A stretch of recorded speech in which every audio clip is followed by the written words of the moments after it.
எங்க வரி பணத்தை நாங்க திருப்பி கேட்கறதுக்கே உங்களுக்கு இவ்வளோ வைத்தறிச்சல் ஆகுதே. உங்க வீட்டு காசுல நாங்க வாழ்ந்துட்டா தமிழ்நாட்டை என்னெல்லாம் பேச்சு பேசுவீங்க? இன்னைக்கு ஒன்றிய கல்வி அமைச்சர் தமிழ்நாடோட ரெப்ரஸன்டேட்டிவ்ஸை பார்த்து அன்சிவிலைஸ்ட் அன்டெமோக்ராட்டிக்ன்ற வார்த்தையை செஷன்ல பயன்படுத்தியிருக்காரு.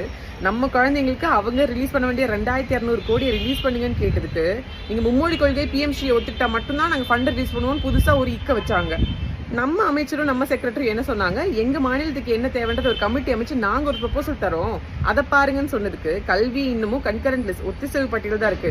ஒன்றிய அரசும் மாநில அரசும் சேர்ந்து முடிவு பண்ற இடத்துல இருந்துட்டு எஜமான தோணியில இன்னைக்கு இதை பண்ணா மட்டும்தான் உங்களுக்கு கல்வி, நீங்க ஆல்ரெடி படிச்சுட்டு வந்து இவ்வளவு கேள்வி கேட்குறீங்க.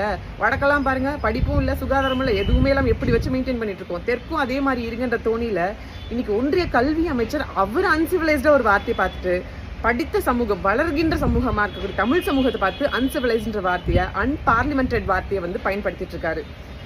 எங்களுக்கு மும்மொழி கொள்கை வேண்டாம், இருமொழி கொள்கை போதும் எங்க அரசு முடிவு பண்ண விஷயத்த நீங்க இதை ஏத்துக்கிட்டா மட்டும்தான் உங்களுக்கு ஃபண்டுன்னு சொல்றது எந்த வகையில நியாயம்?